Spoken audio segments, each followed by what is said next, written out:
Hello, everybody.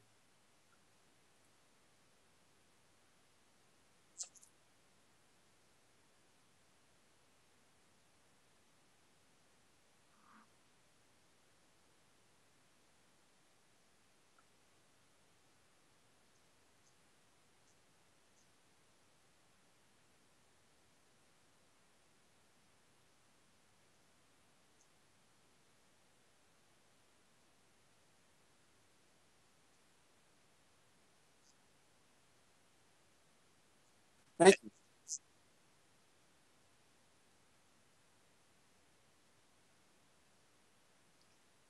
Thank you, sir. I appreciate it. I appreciate it. Thank you.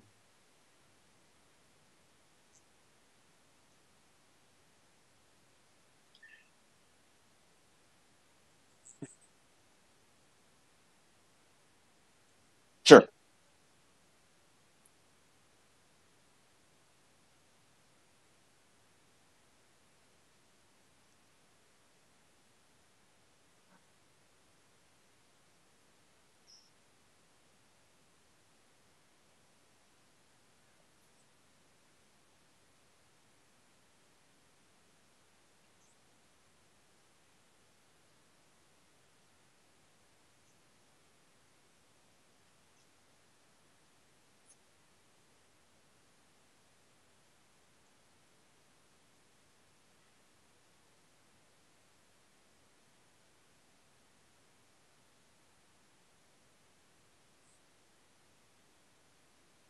Okay. The best piece of advice I ever heard about screenwriting, I read in an interview given by Patty Chayefsky. Patty won 3 Academy Awards, by the way, for Network and The Hospital and Marty. Um, and what Patty Chayefsky said was, don't think of it as art. Think of it as work. Because when a writer is stuck and he or she calls in a second writer for help, that second writer doesn't come in and say, what's the art problem? That second writer comes in and says, what's not working? And they get under the hood and they fix it together. And if you approach it in that way, you can look at yourself at the end of the day and say, I did my job today.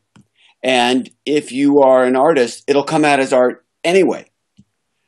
That was what Patty said in the interview. And that really struck a chord with me. I read that maybe when I was 20. And I started to think of it just as if I were a mechanic. If you were a mechanic, you wouldn't go to Starbucks for 2 hours every day and wait for your muse to land on your shoulder and tell you, go fix the carburetor. You would just go fix the carburetor. And that's 95% of what writing is. It's just problem solving. And it's just being there and grinding in a way that other writers are not grinding. It's being willing to write that 15th draft and work on it as hard as you worked on the first 14. It's being willing to sit there and proofread it one more time before you hand it in to make sure that it's absolutely bulletproof. It's being the most collegial, the most collaborative, the most open to notes, the most open to criticism, the most willing to work. That's how you do it. I can't tell whether or not your students have any talent, but I can tell you that if they work harder than everyone else around them, they've got a shot.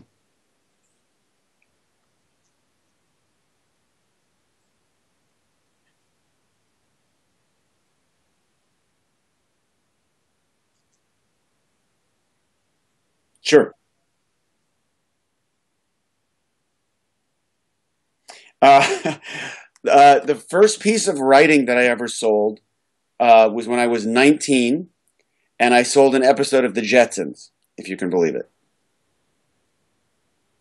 Um, During that time, when I was roughly your age, uh, the summers after my sophomore and junior years at UCLA, I interned for two TV movie producers out here in Los Angeles, which essentially meant sitting on their couch and listening to them talk on the phone and sort of learning the rhythms of how people speak to each other in the business and reading everything that came through that office and learning how to assess uh, from both good scripts and bad scripts, because you can learn from either.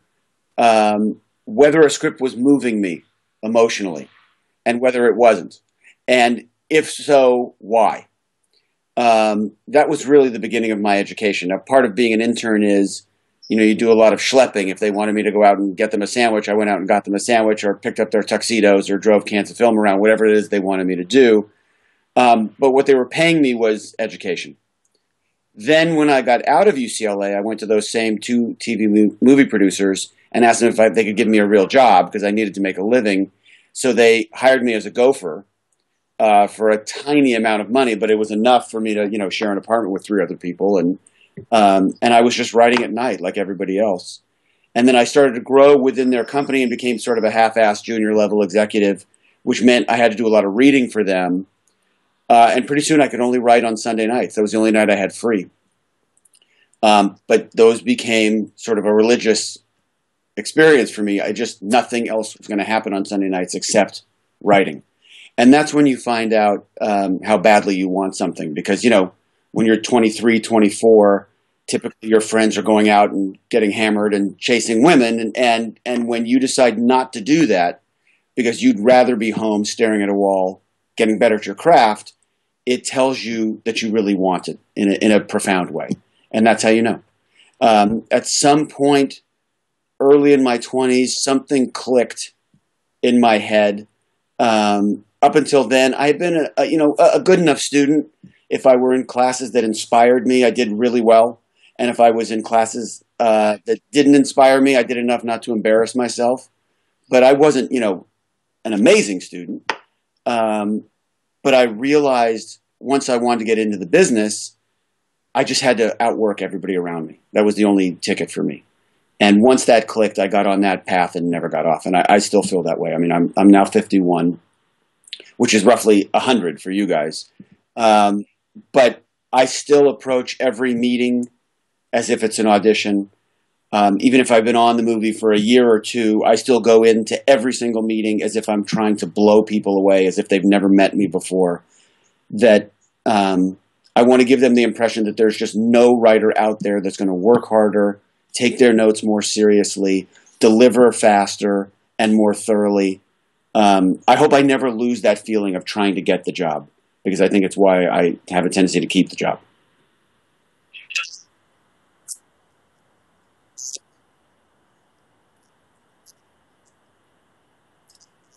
Okay. Okay. Give me 1 second. I'm gonna close the shades behind me.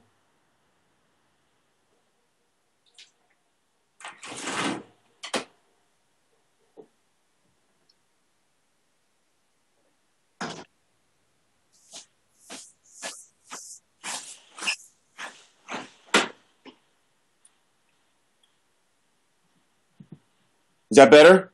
Or should I turn off the light? Okay.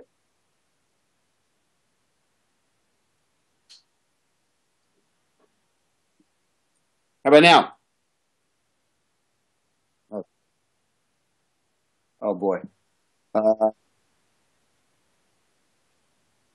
okay, let's do that.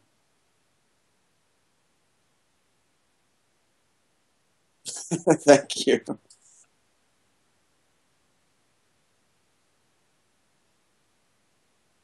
Hmm.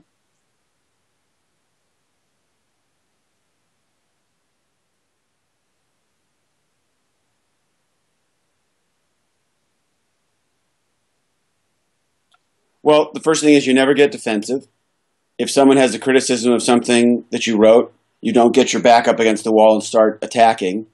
You do your best to find out what's not working for them, and you do your best to find a solution. Um, you know, you there is an assumption that some writers have that all notes are bad notes, and that everyone around them is conspiring to screw up their art. And I just don't feel that way. I think that most notes I get are thoughtful and intelligent, and even the bad ones can teach me something because if someone has a criticism of something that I wrote on page 80, uh, it means that something didn't land for them. There's something I failed to articulate. A joke didn't feel funny to them, or a sad moment didn't make them cry, or a scare didn't scare them, that's on me. That's not on them. What I tend to do is listen to their problems and ignore their solutions, because their solutions tend to be the kind of solutions that will make your movie like other movies, which is a little bit of a default setting out here, and not terribly helpful. But the point is, if they have a problem, it's a problem with something I wrote, and I need to fix it. You want to be open. And even if you get a bad note, you want to learn how to respond to it in an inclusive, positive way. I mean, if someone gives me the stupidest note in the world that's going to be completely destructive, I will say to them, well, what's tricky about that is this thing you're asking me to do on page 20, here's the effect it's going to have on page 60 that you might not be considering. So let's see if you and I can scratch that itch some other way. You know, who's going to object to that? Nobody. So it's always coming from a language of positivity. And by the way, directing exactly the same way. Some actor gives you a take you absolutely hate. You don't go up to them and say, that's the worst thing I've ever seen, right? Because you'll just shut them down creatively. You'd go up to them and you'd say, let's make a different choice. Or you'd say, tell me, what is it that made you, what's that impulse you were just feeling there? I think there may be a better way to articulate it, but what's the impulse you're having right now? What's troubling you? Again, it's always that attempt to keep people positive. And then some of it is just being faster than everyone else, working harder than everyone else, taking my job seriously. I mean, I take my son to his bus stop at 7:30. I'm at my desk by 8. Someone feeds me at 1. I'm back at my desk at about 1:15, and I go till 6. And during that time, with the exception of this morning, I'm not surfing the web. I'm not trying to find old girlfriends on Facebook. I'm not, gambling offshore, and I'm not cheating on my wife. I'm not doing anything that takes time. I just work. And if you work from 8 to 6, you can write a lot. You can get a lot of pages done. And then everyone feels grateful to be in business with you instead of annoyed to be in business with you.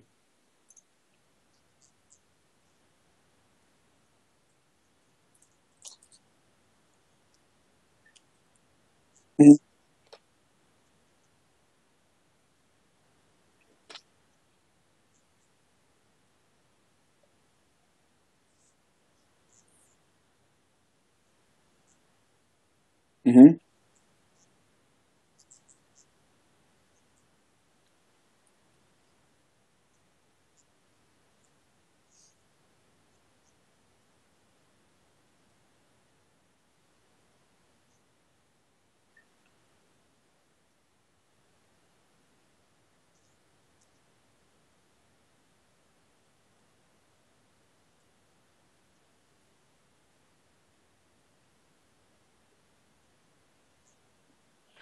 Um, I think surprisingly little.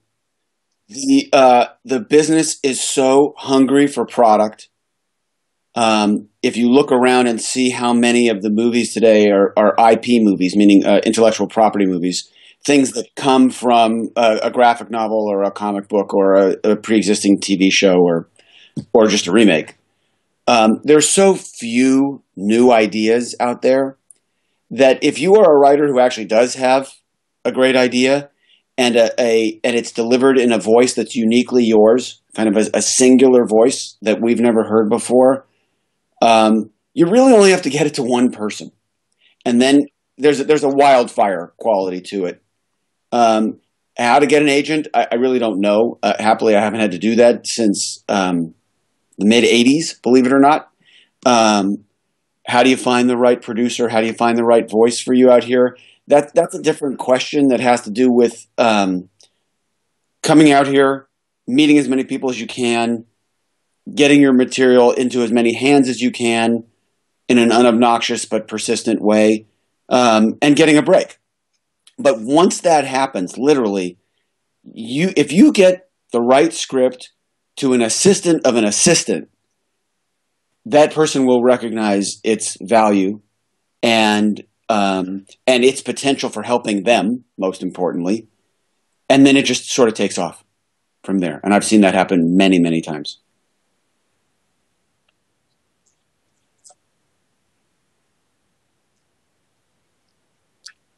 Yep. Yep.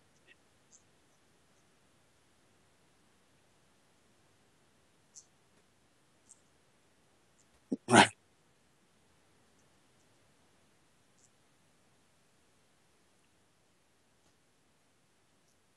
Right. And learn how to diagnose notes. That's really important, particularly at the level that you guys are at. Here's a kind of a Rosetta Stone on that one. If someone tells you, I really enjoyed your screenplay, that means it sucks. Okay. That means you're nowhere near ready because people don't enjoy screenplays. It's not a fun thing to read. Your eye just doesn't move across the page in a pleasant way. Screenplays are an intellectual exercise that is designed to elicit an emotional response.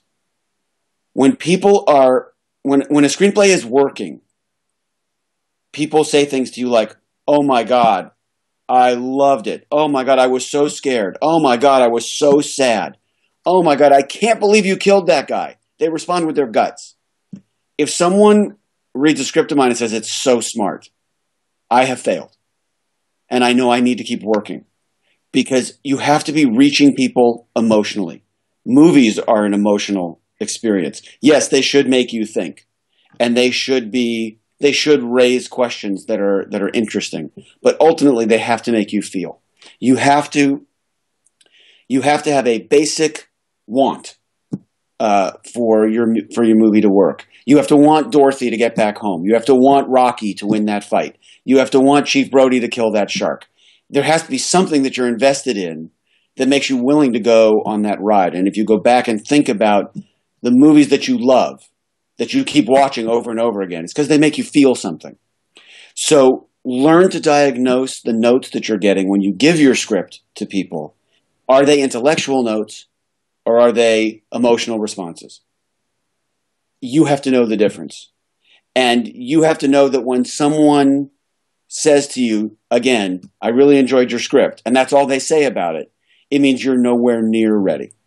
Because if they can't get a more emotional response ginned up than I enjoyed it, you didn't move them. And that's your job.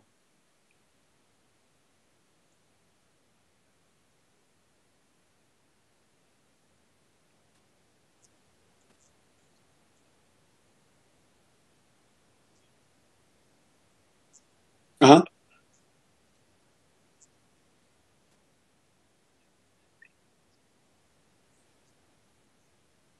Well, look, let's say that you're at a small production company which has a limited development budget. It might be very real for them to say, we do like this. We just have nowhere. We have a limited slate, and this doesn't fit on it. Or it might be very real for them to say, we really like this, but we have competitive development. You wrote a World War II drama, and we have another World War II drama, and there's nothing we can do about that. That's plausible. But if they really like it, they'll be calling you and saying, what else do you have? What other ideas are inspiring you? We want to be in business with you because you have this voice that we haven't heard before. That's how you can tell. I mean, ultimately, talk is cheap. As cliched as that sounds, it's a cliche because it's true. You'll know how people really feel about your writing because they'll either try to bring you into their orbit or they won't. And if they don't, you didn't make a dent. Doesn't mean that door's closed to you forever. Hopefully you'll keep writing, keep getting better, and be able to knock on that same door again. But ultimately, our actions define us, and people will tell you exactly how they feel, not with their words, but with their behavior.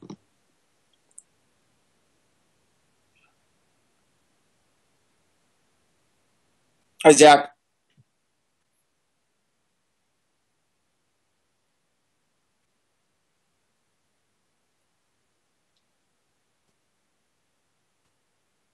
Yep.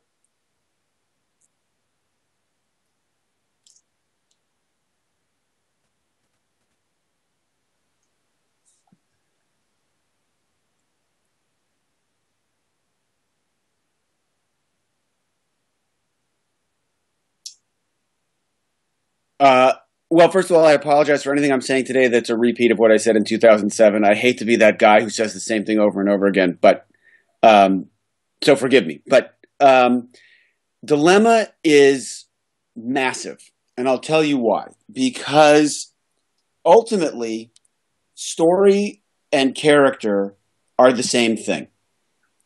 And by that I mean what the movie actually is the story of our protagonist, who's the emotional window through which we're stepping into the movie. And that protagonist has an external problem and an internal problem. Okay? This is sort of big stuff. External problem. He's got to kill a shark. He's got to put a fire out in a building. He's got to find a murderer. Okay? Something about the world that's out of balance that he's got to make right. But then he's got an internal problem. And that is something that is broken about him psychologically that only your movie can fix. And what you're trying to do is tell a story in which, by solving his external problem, he is unknowingly solving his internal problem. Okay? By that I mean, he's got to put out the fire in the building, but he's also afraid of heights. If he can solve the external problem, he'll solve his internal problem. He'll fix what's broken about him. Chief Brody's got to kill a shark, but he's also afraid of the water. Killing that shark is going to make him confront the thing about him that's broken. What's critical is, if you were to ask that character at any point along the journey, what are you doing? He would not say, I'm trying to fix what's broken inside me. He'd say, I'm trying to kill the shark. I'm trying to find the murderer. I'm trying to put out the fire. We're often unaware of that subconscious problem that we're dealing with. And we're certainly unaware that it's being mended and dealt with as we fix our external problem. If you were to ask the Jodie Foster character, Clarice Starling in Silence of the Lambs, what are you doing? She'd say, I'm trying to find this terrible serial killer named Buffalo Bill. She would not say, I'm working out my inner demons, and oh boy, aren't I lucky that I have this horrible Hannibal Lecter pushing all my buttons and making me unearth all this shadow material in my subconscious. Okay, so anyway, the point is, you've got an external problem and an internal problem. We're trying to solve one in a very conscious way. We're solving the other in a subconscious way. But the way that we find out and chart how our protagonist is doing on this journey is by placing dilemmas in front of him or her and seeing how they react. Dilemma in this case means a choice between two values that we care about equally. So that in choosing one over the other, you're going to give up something that you really care about. A woman choosing between two men, she's going to have to give up one that she loves. A woman choosing between a man and her child. Whatever she chooses, she's going to give up something that she cares about. And the more brutal the choice, the more revealing it is. So, our job as screenwriters is to place dilemmas in front of our protagonist so that we can chart their emotional growth. And hopefully, by the end of the movie, they're making the kind of choices when faced with a dilemma that they would not have made at the beginning of the movie. Okay? Go back to the greatest movie ever made, The Godfather. There's no intelligent debate about that. Why is it the greatest movie ever made? Okay. You have a character in Michael Corleone who tells you very early, that's my family, Kay, that's not me. Meaning, he has a conscious goal to try not to be his father, to try not to turn into his father. But inside, he is dying to turn into his father. The reason it's the greatest movie ever made is because it's the perfect friction between a character's conscious goal and his subconscious goal. They're in complete opposition to one another. And if you go back and look at The Godfather through that prism, you'll see that every single beat in that movie is about Michael Corleone trying to figure out who he actually is. And you waver back and forth as an audience. He's going to turn into his dad. No, he's not. He's going to turn into his dad. No, he's not. He's going to be an animal. No, the love with Kay is going to soften him. No, that's not enough. It just keeps going back and forth until by the end, the movie declares itself when the character declares himself. And he does something in killing the heads of the 5 families at the same time that he's standing godfather to his nephew. That's something Vito Corleone wouldn't have done on his most violent day. Not only has Michael Corleone become his father, he's gone past what his father is, which is why the very last beat of that movie is his lying to his wife. That's the ultimate expression that he has become a killer.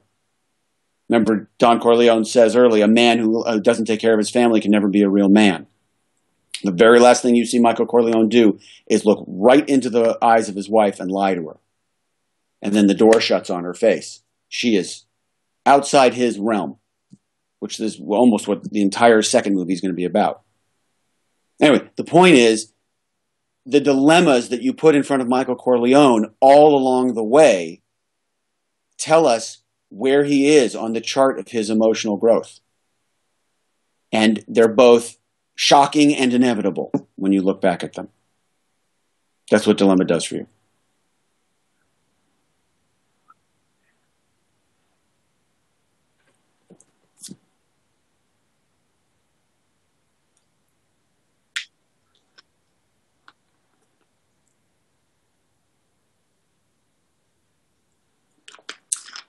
Well, both are true. You know, as you get more successful, as you go farther and farther up the ladder, you get approached more, you get offered more, which is great.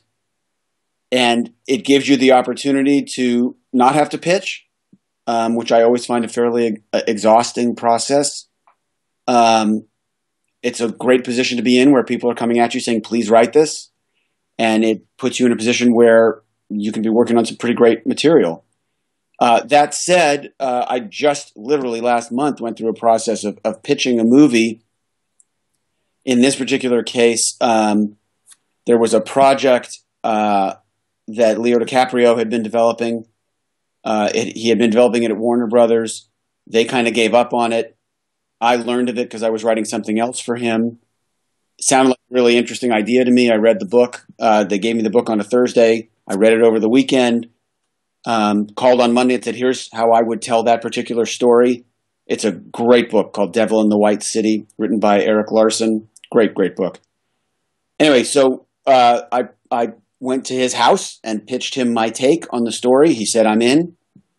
He wanted me to pitch it to Martin Scorsese. So I got on the phone with Martin Scorsese, pitched him the take. He said, I'm in. Then I went to 6 studios with the producers on my right and left and pitched them the story, and we sold it.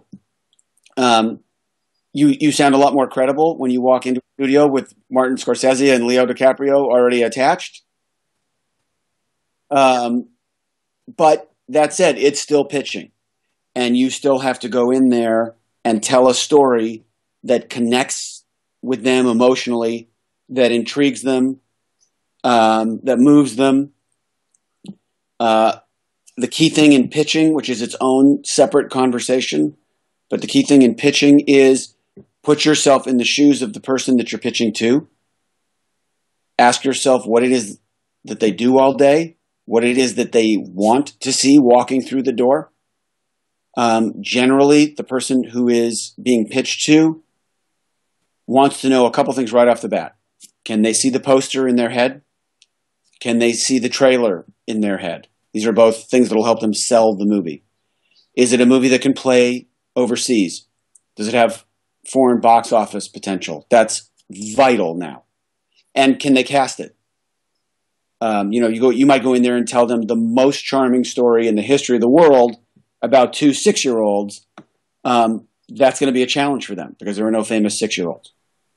It may be that you tell them a story that's about, this great 80-year-old Botswanan. And it may be the greatest story of all time, but there are no famous 80-year-old Botswanan actors. So that's a problem. It can be mitigated with other forces, other components, but you have to think about what it is that makes their job doable and then try to deliver it for them. In most cases, you try not to pitch for too long because they have notoriously short attention spans. I think this last pitch was probably 15 minutes. That said, I've brought pitches in that were an hour and sold them. It just depends on your level of credibility walking through the door and what the material is and what's required of you.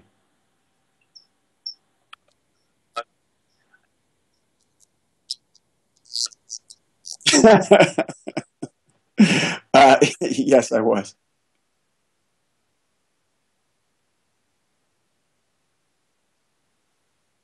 Hi, Eric.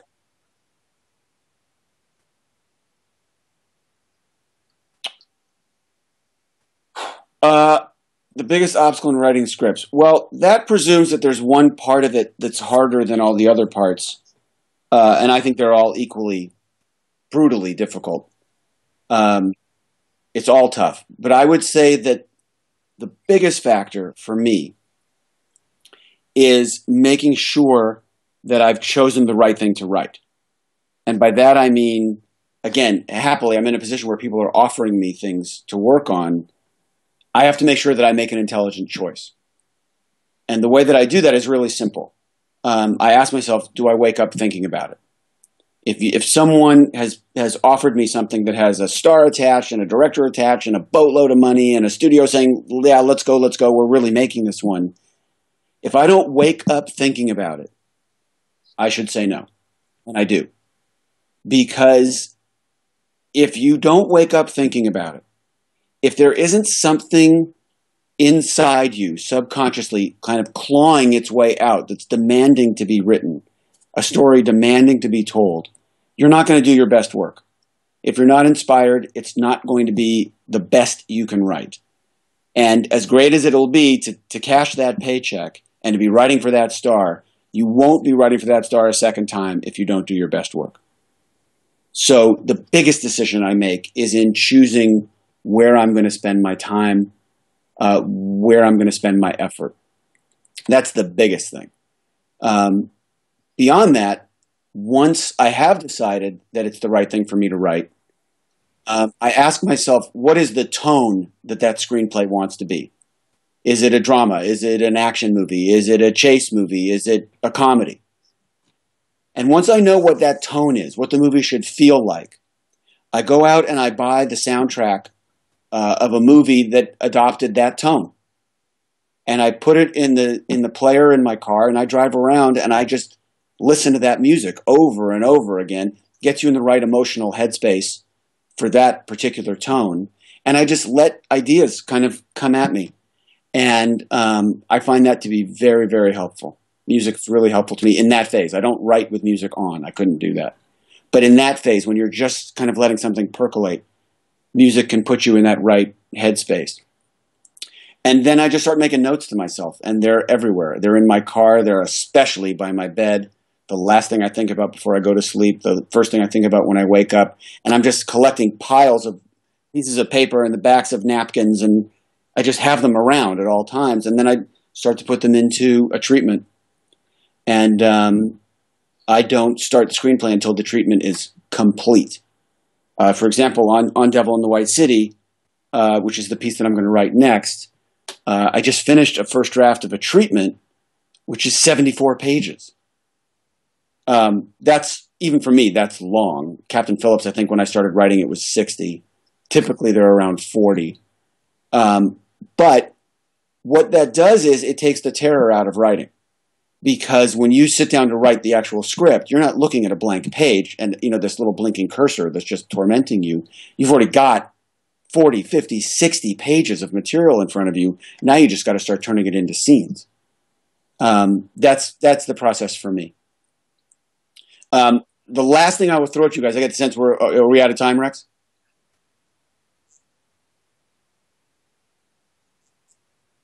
Okay, sure. Then this won't be the last thing I say to you. Do you know how to do a sculpture of an elephant? Anybody? Okay. You take a block of granite and you chip away everything that is not an elephant, right? Can you think of any other way to do a sculpture of an elephant? Okay. Think of writing in the same way. You start by collecting every thought, every idea, every impulse, everything you can imagine about the world you're about to be creating. And you write it all down. That's your block of granite. And you don't edit it and you don't judge yourself if something doesn't make sense yet. It doesn't matter at that point in the process. You're just gathering 20 times more material than you're actually going to need. And you step back from it. And you say, okay, that's my block of granite. Where's the elephant in there? What's the story that I'm going to tell? And then you just start moving material out. And what will be left standing is your elephant. That's the story.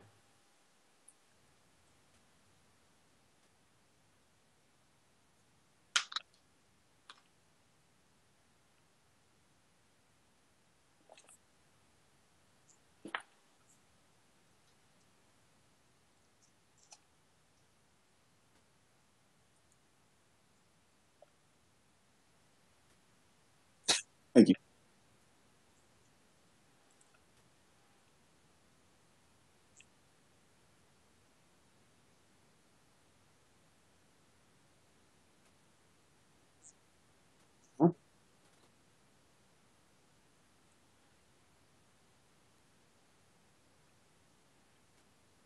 Sure.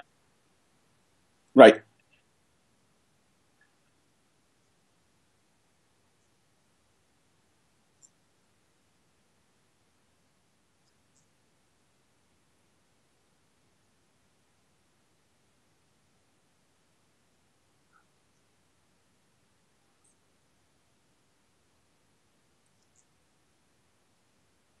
Mhm.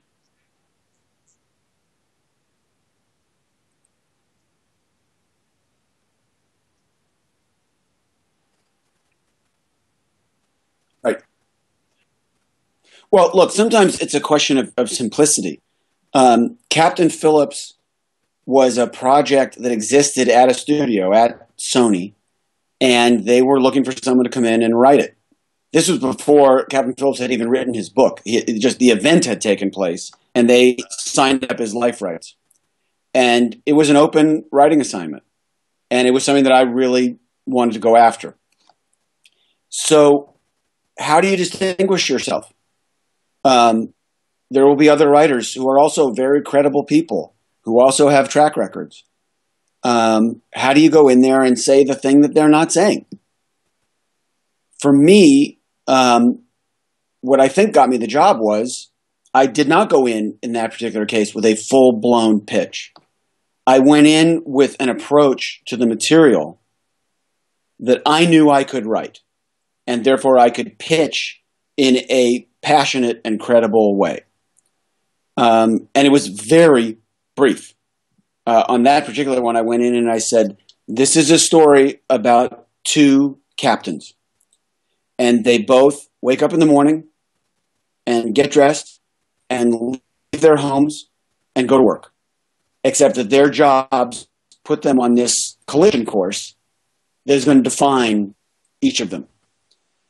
They are unaware of the massive economic and military forces, these winds that are sort of buffeting them. And yet they're deeply affected by all those forces.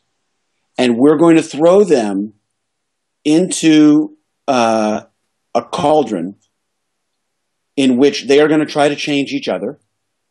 And we are ultimately going to find out what kind of leaders they are. We're going to learn that one person will do anything he can to save his crew, and the other person will abandon the idea of saving his crew in the pursuit of victory. And one of those two values is going to triumph. That's really all I said. Now, I'd been writing for so many years by that point that they knew I could deliver. They felt confident that I had enough of a track record that they could bet on. But my point is that the pitch was very simple. And for some reason, No one else went in there with that same idea. For me, when I think about Captain Phillips, the reason that I did it that way was because there are certain inevitabilities to that story. You know you're going to wind up with those three guys getting their heads blown off by the Navy SEALs. And my feeling was, if the story wasn't also about them, if it didn't fully dimensionalize them as human beings, then ultimately it's a story about a white guy captured by four black guys who then get their heads blown off. And that was not a story I was dying to write. I wanted to write a story about leadership under pressure and different forms of it, and how that leadership can either break down or become totally ennobled under stress. So that's what I pitched.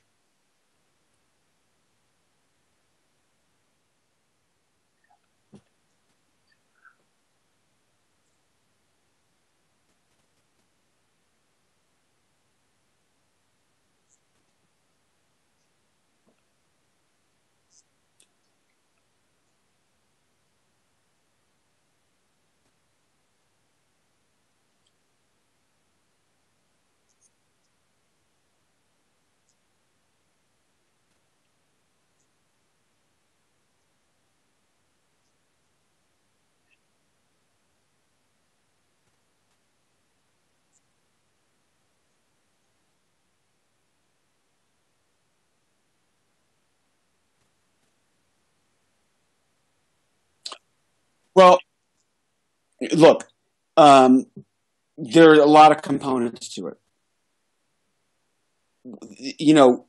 That old cliche, as ye sow, so shall ye reap. Okay. I started writing, when I was in high school. I started writing professionally in 1988. When I walked in to pitch myself for Captain Phillips, I think it was 2009.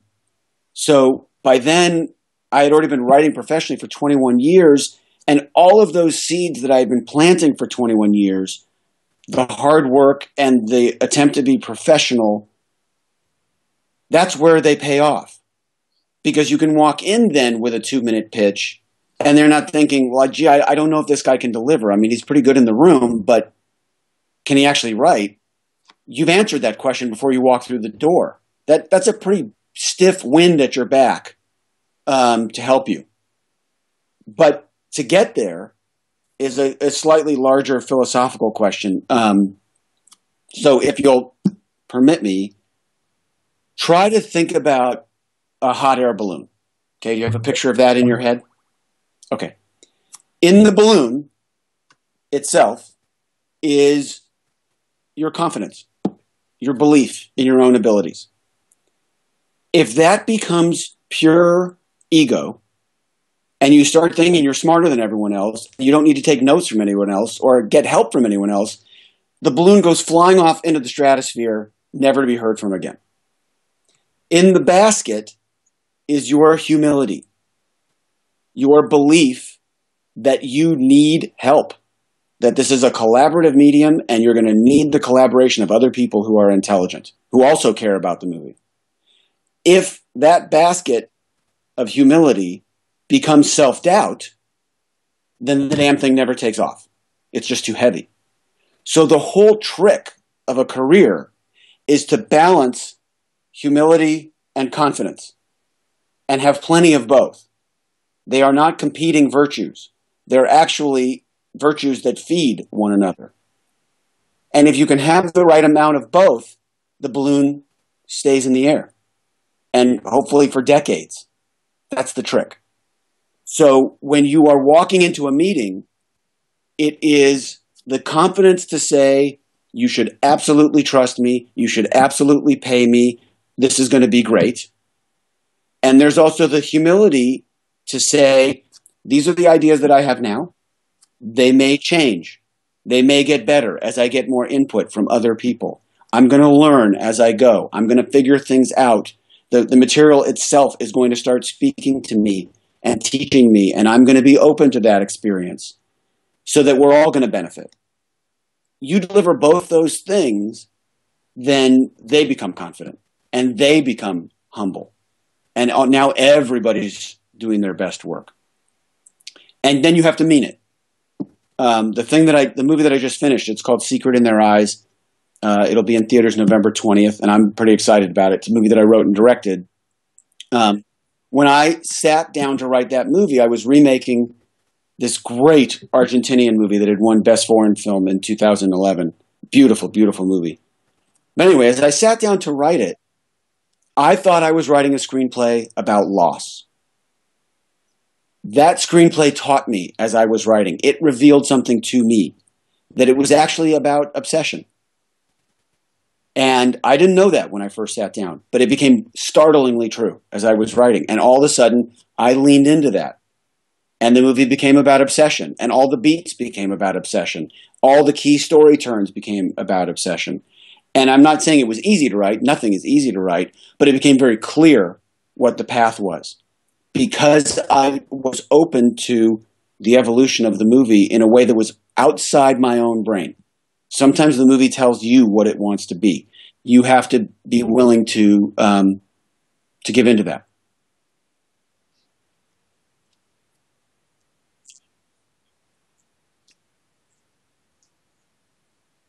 Secret in Their Eyes. It stars Julia Roberts, Nicole Kidman, and Chiwetel Ejiofor, and we're in theaters November 20th.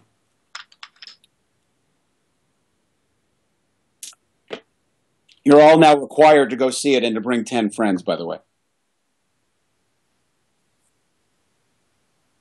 Okay, great. You know what we can do, if you want, once the movie's out, just as a learning exercise, I can send you, well, actually, now that I think about it, once the movie's out, then your students can go watch the original, and I'll come back and we'll talk about what I changed and why.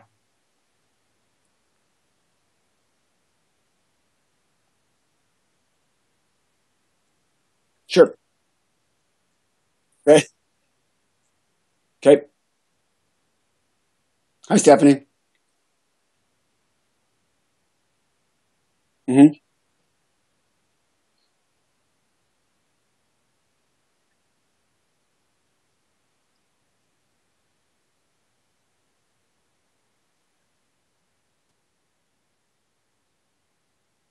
Well, we're all slaves to the story gods, and I would not stick strictly to the facts if the facts weren't going to be interesting and compelling.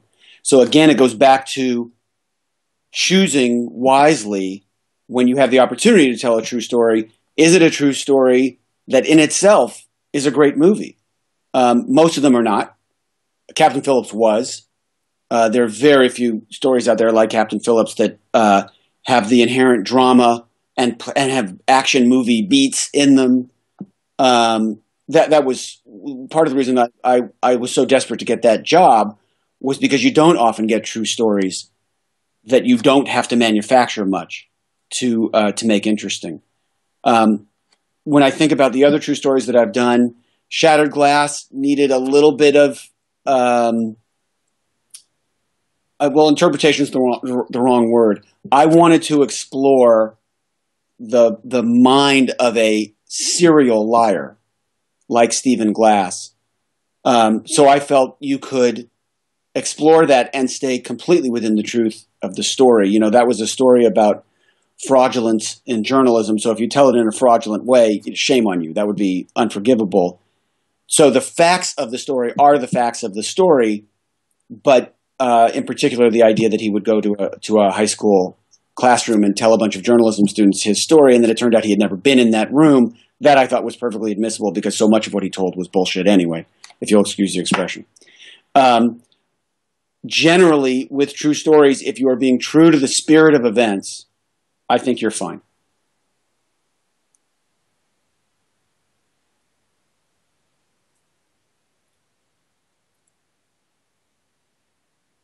I,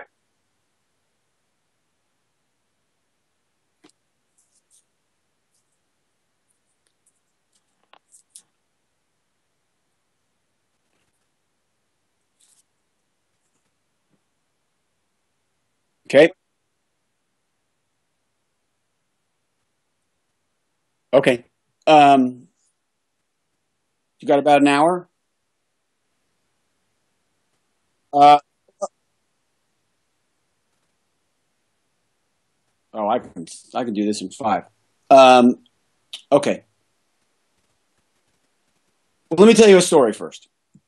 On the movie Breach, there was a scene that was sort of the centerpiece of our schedule. It's a scene where Chris Cooper takes Ryan Phillippe into a forest at night and fires a gun at him. And it was the centerpiece of our schedule because we were going to be in Toronto.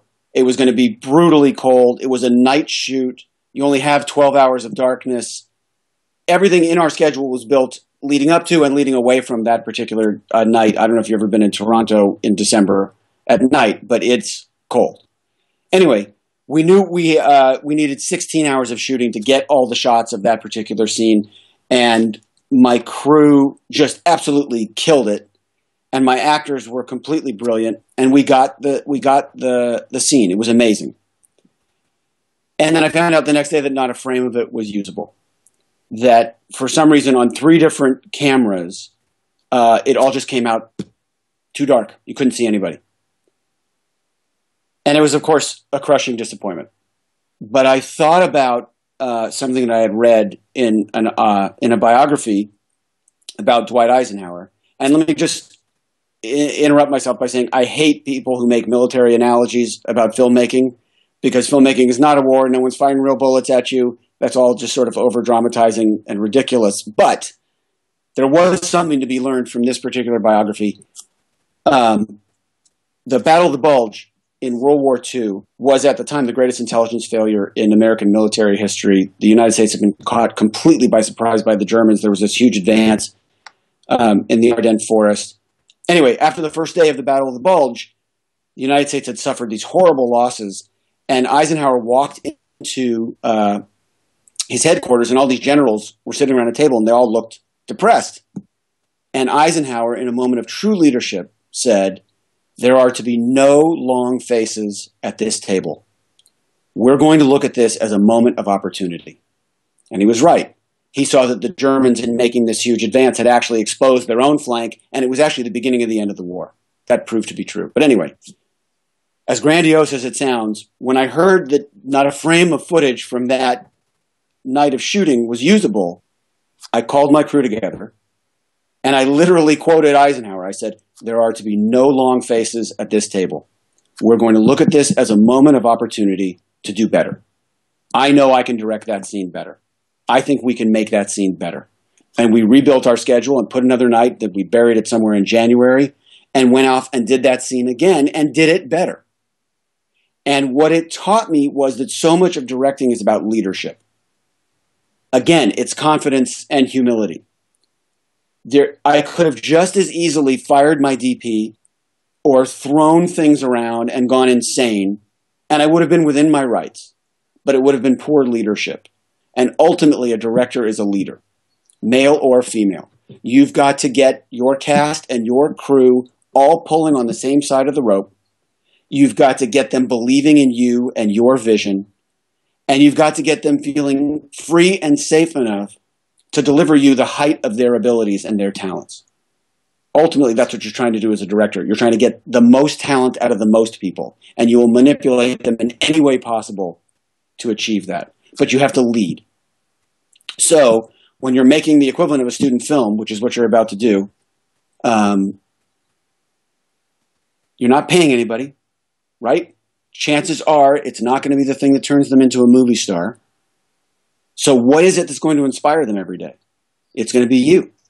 It's going to be your belief in the story that you're telling. It's going to be your passion for it, your excitement for it. You've got to communicate that. You've got to bring up that level of energy. That and make sure that you feed them really well. An army travels on its stomach. In terms of particular advice, this is directing actors' advice. The simplest expression of how to direct an actor is never give them an adjective, always give them a verb. Okay? It is lazy, reductive, crap directing to go up to someone and say, "Be sad."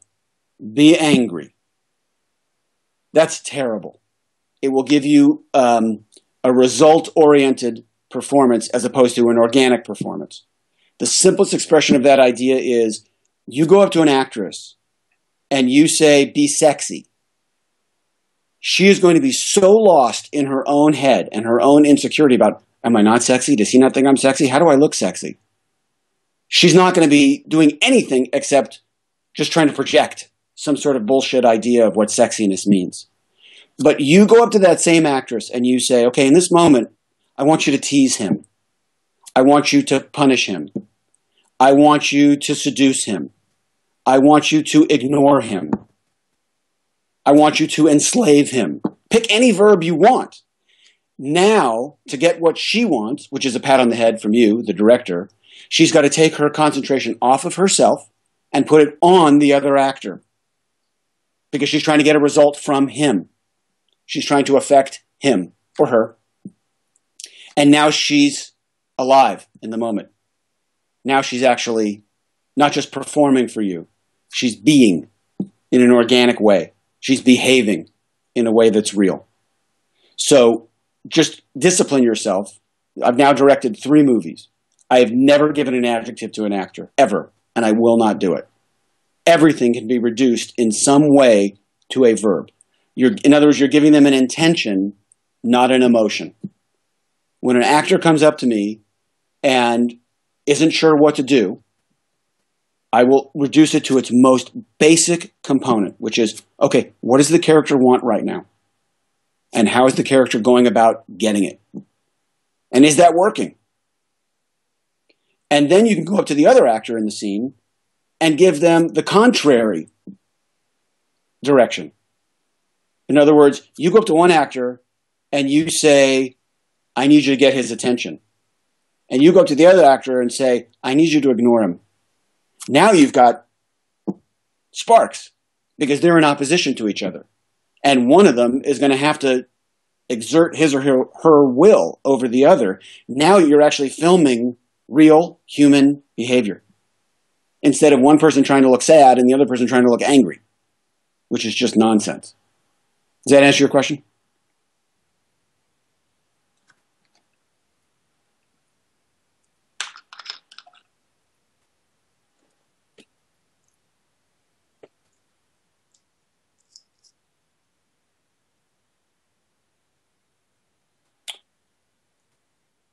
Well, the goal is always to be the last writer on the movie. You never want to get replaced. You never want to get rewritten. Sometimes it's inevitable. There are projects where you start at the beginning, where you're the first element of the movie, an original idea that you bring to the world. You certainly don't want to be taken off that movie. You want to see that thing from A to Z if you can. It's hard. It's rare, but it has happened. Even in cases where I'm brought in to do a weekly, in other words, where they're not paying me for an entire script, they're paying me for a week or 2 of work to polish or fix something in a movie that's about to get made. It's called a production polish. Even then, you still want to be the last writer on the movie. You don't want to give them a reason to have to go pay someone else to come rewrite what you do. There are times where you have to let that go.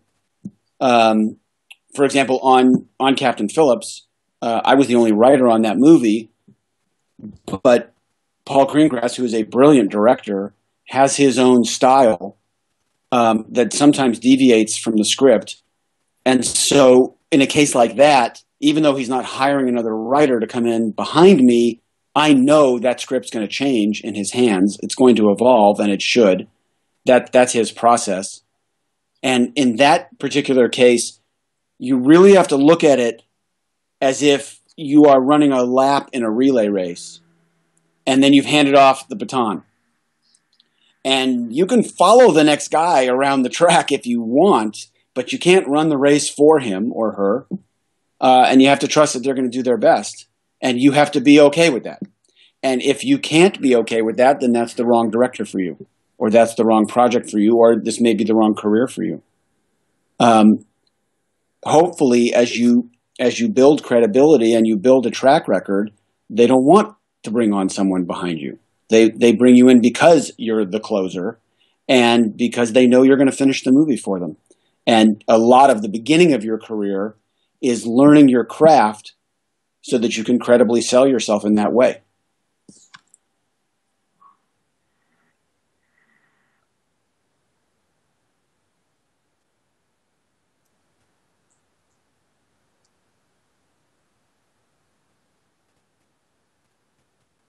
Okay.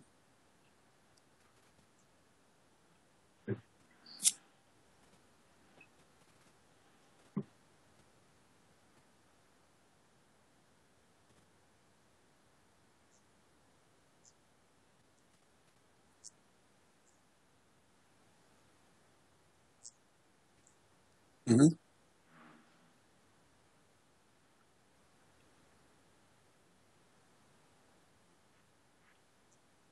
Sure.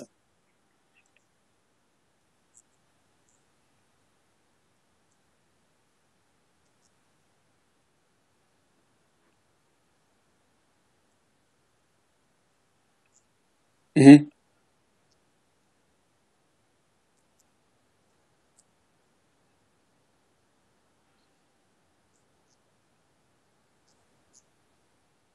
Okay, well, let me answer that in reverse order.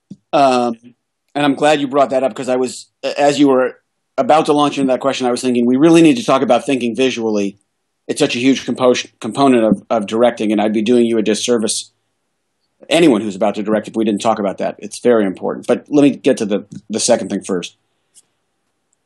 There are different things that make you want to write something. Sometimes it's a character that just kind of turns you on.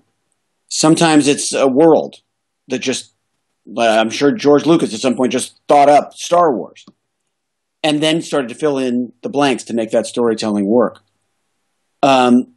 Sometimes it's a thematic idea where the first thing you say is, I want to write about greed. I want to write about ambition. I want to write about man's inhumanity to man. I don't know, whatever. And then you pick a story that's the right vehicle to express that idea. I very rarely start from that place. Usually, it's the arc of a character or a particular world that really inspires me. And then I start to say, okay, well, what can that movie be about? What point can that movie make? And how can I manipulate that story so that we make sure that it does make that point? Does that answer that part of the question? Okay. Then thinking visually. You're about to step into a business that has been completely hijacked by technology. What CGI has done to movies, with all the best intentions, is that it's kind of destroyed them, in my view, because we have now made any image possible, which makes no particular image that impressive. You and I right now, if we recorded this conversation through CGI, I could go back and take that curtain behind you and set it on fire, even though it wasn't really on fire. And it would be a great image. Like you could put that in a trailer and everyone would say, oh my God, they're all sitting there having this conversation and they don't realize that the building's on fire behind them. Wow, that's really cool. But what does it have to do with the story? Probably nothing. And it's led to a kind of lazy storytelling where I think studio executives know that they can take any kind of boring movie and jazz it up with images that will make a possible trailer look great. And so they're putting their energy there instead of into the storytelling. And I think that's a bad thing. But putting all that aside, in your little world right now, you guys are not making movies that are CGI-driven movies. And they have to use the camera in an even more intelligent way because you have no budget, because you don't have the bells and whistles to use as a crutch. You guys actually have to think about using the camera in the way the directors in the 30s and 40s and 50s used the camera. And by that I mean, if you take nothing else from this conversation, please take these 3 words and paste them to the inside of your eyelids, okay, about what the function of the camera is. Camera captures subtext. That's what it's there to do. That's its function in storytelling. And by that I mean the camera captures something about the characters that they themselves don't want to reveal. That's the subtext of your movie.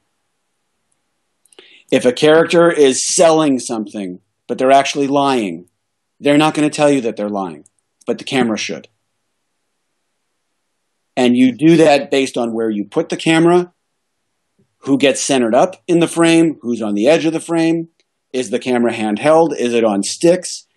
Are there shadows across the person's face? Are there not? Is there tension in the frame? Is there not? Do you hold on that character editorially a half a second longer than you normally would so you see them blink? Or don't you? There are a million different expressions of how the camera can conspire to help you tell a story. And you want to think about them all the time. Who's got the power in the scene? Who doesn't? Does that change? Does that dynamic change? Should, within the course of a scene, if we were doing a scene between Rex and myself, should we start off with Rex really big in the frame and by the end of the scene he's kind of smaller in the frame and I'm a little bit bigger? Has there been a transfer of power in that way that we can communicate completely subtextually? In the movie that I just finished, again, Secret in Their Eyes, we have a bad guy. And the decision that we made was every time that guy's on screen, the camera was handheld. Not in a super jittery way, which I find kind of self-conscious and awful, but just in a way that communicates tension in the frame. And the reason it communicates tension in the frame is because when he's not on screen, we're on sticks instead of handheld. And the movie feels solid and smooth. That's a totally subtextual expression of an idea that this is a guy who makes the world shaky. This is a guy who throws things out of balance. And whenever he's on screen, we want to be tense. And by the way, you can also do that musically. You can do it in terms of how you light him. You can do it in terms of performance, of course. But that was a simple camera idea. So what I would ask anyone who's about to direct is, can you divide up your story into 2 parts and express them in different ways? In other words, when you're home with a character, can the colors be fall colors? You know, really warm, earthy tones. And when the character steps outside of the house, the lighting gets super harsh and the colors get really glary. So that you're making a comment, he's safe when he's home, but he's not safe when he's outside the house. Can you do that? Over the course of your movie, whether it's 5 minutes long or 2 hours long, maybe the lenses should go from super wide at the beginning to very tight at the end. Or the opposite is true. Maybe the colors should be very vibrant at the beginning, and by the end, the movies become totally desaturated of color. If that's going to help you tell the story that you're trying to tell. You try to ask yourself, aside from the words that the people are speaking, what's actually happening in the scene? And what's actually happening in this sequence? And then what's happening in this entire story? What's the arc of change? How do I capture that in a visual way? If you find that you're ever just photographing dialogue, stop. That's bad episodic television. What you want to be doing is using the camera not just to get simple coverage, but to actually be telling the story so that if you turn the sound off, people would still understand what the hell the movie's about. And you don't have to spend a ton of money to do it. That's my point. You don't need CGI to do it. Again, let's go back to the greatest movie ever made. Let's go back to The Godfather. There's a moment when Marlon Brando's been shot and he's in the hospital, and Michael, Al Pacino, goes to see him and finds out that there's no police protection for him.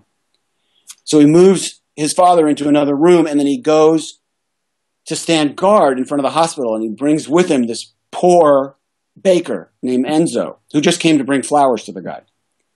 And they stand outside of the hospital and he says, here's what's going to happen. A car's going to drive by with men here to kill my father. When they come by, you just reach into your coat as if you have a gun there. And so that's what happens. The car drives by, Michael Corleone reaches into his coat, poor little Enzo reaches into his coat, and the car drives away.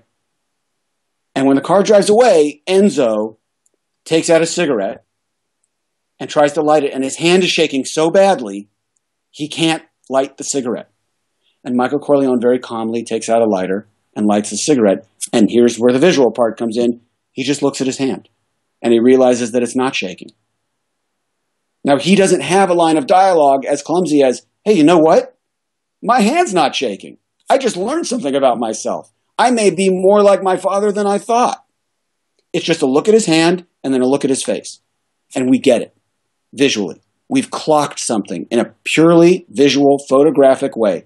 The subtext of that scene, he just realized something about himself. That's what the camera can do. And that's not a terribly expensive shot. It's got no CGI in it. Go back, take your favorite movie. I don't care what that movie is. Go home tonight to your dorm room, put that movie on, and turn the sound off.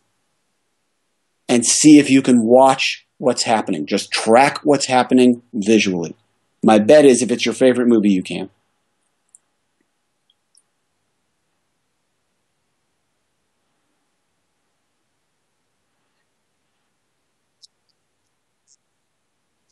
Oh, thank you.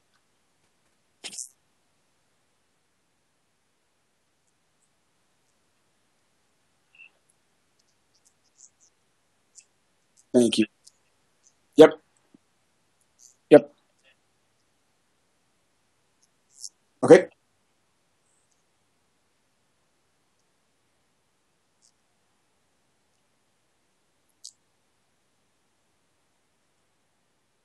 Okay.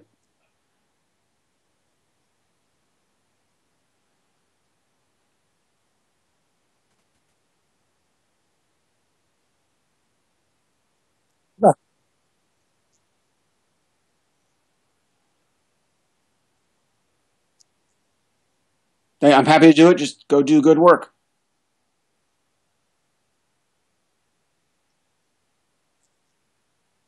Great. Thanks, Tom. Of course. I appreciate it. Bye, guys.